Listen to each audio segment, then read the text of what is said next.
Hello, fighters. So today I want to talk about a kind of weird topic. As TCG players, we know the term evergreen abilities, and these are abilities that kind of exist in every single aspect, in every single set of the game. We have our breakers, we have our stuns, we have powerful EX, and now we've moved on to things more like frenzy. These are our evergreen mechanics. These are keyword abilities that don't need constant reminder text. These are going to show up in every aspect of the game in some way or form. They are a kind of a consistent force throughout the game. So much to the point where these French vanilla cards that have no other abilities other than the evergreen abilities are used for onboarding because it's a great progression into how complex this game can get.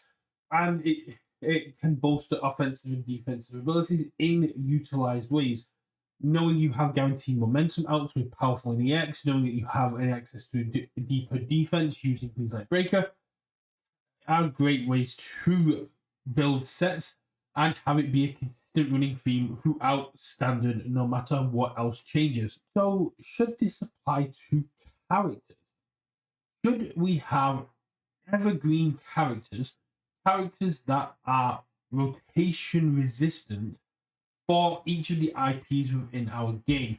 IPs can help draw players in. It's one of the selling points of the game. And as we get to see My Hero Academia losing more and more sets, and as we bring in more and more IPs, and we prepare for the first rotation of an IP in Yu Hakusho and Cowboy Bebop in 2027, I wanted to kind of get ahead of the curve and go, should we have evergreen characters? Characters that are always relevant in standard. Something that means that no matter what, a new player or someone who loves an IP can come in and they have a guaranteed character ready for them to be able to use. Now, this does come with its own tricky kind of situation. What characters would you choose? Some IPs like things like My Hero Academia that's had 7 sets, a challenger, and another challenger coming in 2026 have got a plethora of characters to choose from. Whereas if we look at something like Bebop, which has only got one challenger in standard, that would have a lot less. I think having IPs constantly be represented, having this idea of having a character no matter what for each IP, is very strong and could lead to could lead to easy onboarding when someone goes, okay, I see that Universus had my hero. You go, oh, I really like Izuku Midoriya. Yeah, we've got these Izuku Midoriyas, but in a few years we won't be able to do that because the chances are we won't have any more sets. So this is why I think a evergreen character, a character that can kind of like stand the test of time, show up in the redemption store, and kind of be utilized in demoing and onboarding is a very good idea. And I think the best characters to pick from, especially going from the older sets, so pre Attack on Titan, would be the starter characters. Having Izuku Midoriya and Katsuki Bakugo, having Eraserhead and Endeavor, having Mirio and Overhaul. These are all 6 of these characters playing very unique ways, and you don't need to have all of them. But what you kind of need is characters that are friendly to brand new players, characters that will challenge players from other TCGs, and that are representative of how hype and powerful and the way that their IPs play in the game. So once a person picks up the game, once they come in, and if they like Fairy Tail or Tekken, but they also like My Hero or they like Critical Role, being able to have these new player friendly characters, having these characters that represent what that IP brings to the game, would get them interested in Spotlight, could possibly get them interested in Retro. And then you have this aspect of, but you can still play this character in Standard. It gets a bit trickier after AOT because the starter characters got a little bit of a nerf compared to when they were in the past. They're not really standard material anymore. They are just onboarding products. But there are going to be characters in every single set which are new player friendly, onboarding friendly, and kind of epitomize their IP.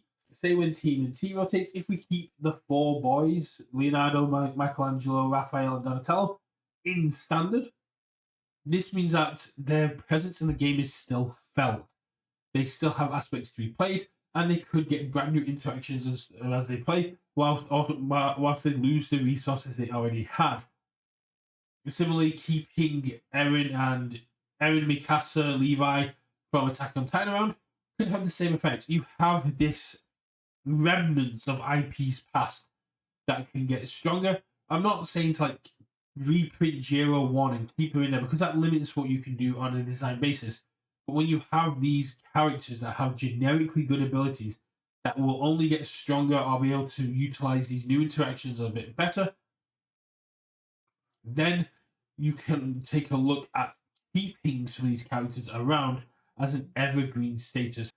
Keeping Izuku Midoriya around, keeping someone like Bui, or keeping the four main characters from Yu Yu Hakusho around. There's every single IP we have kind of has this core team of people, at least from the sets, and keeping a few of them around to be evergreen standard characters would be very good, and it again allows for more alternate universe aspects, and that is a great way we can also actually look at it. The alternate universe experience bundles we've been getting have been reskinning characters. Now, if that keeps that character in standard, that's very good. Being able to reprint Izuku Midoriya 1 into a player experience bundle and reprinting, say, 10 of reprinting his kit so you get all 9 cards would be very good, and it also means that the people that like to play my hero can then keep using their Izuku Midoriya. If we get into Fairy Tail and say we get an experience bundle which is just a reskinned version of Dabi under a Natsu alternate universe, then we get I can carry on utilizing my Dabi cards I spent absolutely ages collecting. The idea of implementing evergreen characters through alternate universes is very powerful. And because of how our rotation system works, we only need to really do it every 3 years, and we can kind of shake it up. But utilizing the play experience bundles to keep characters alive, to reskin characters that people love to play, rather than and making them fit iconically into the IPs, would be very powerful. We've seen with the Borderlands kind of bundle, the non-character cards that are being reprinted, very cool. They're just about they extend the rotation period of some of these Yu Yu Hakusho cards like Weapons Clash and War Dog for a year, as we understand it.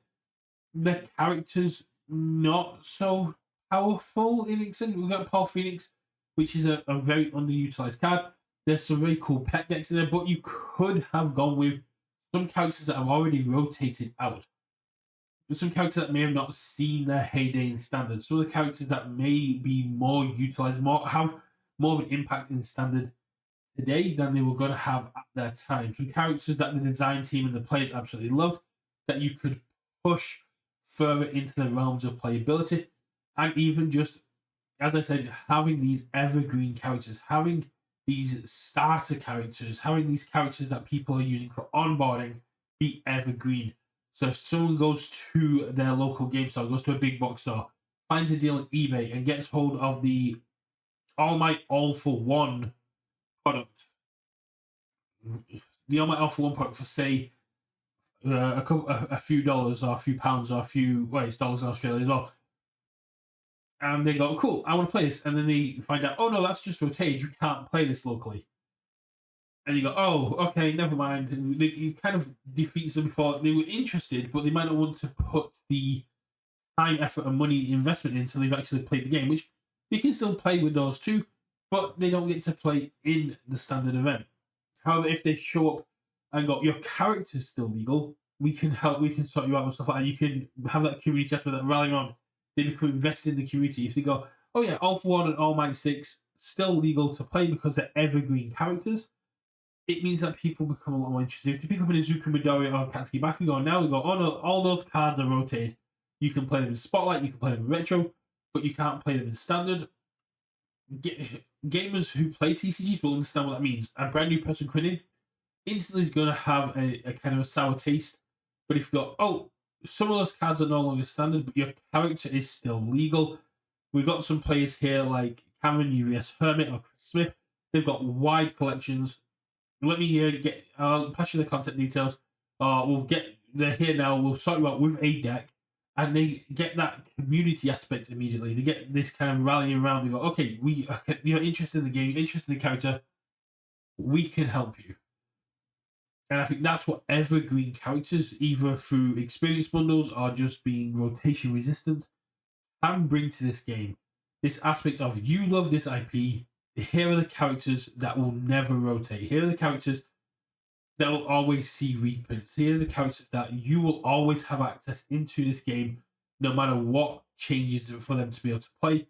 These characters from these IPs will consist throughout the game and will always be playable. So you always have an aspect of the IP you love that drew you into this game for you to be able to play.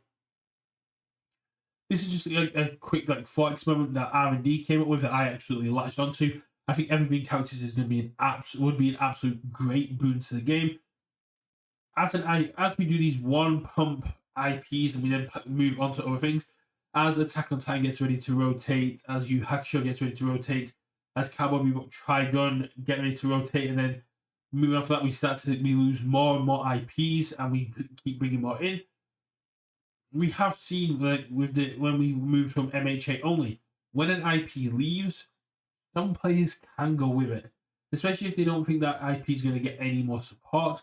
My Hero has, but we haven't seen anything for, say, Cowboy Bebop or Trigun for the last couple of years. And yeah, so that brings people in. I know a lot of players who love Cowboy Bebop, love Trigun.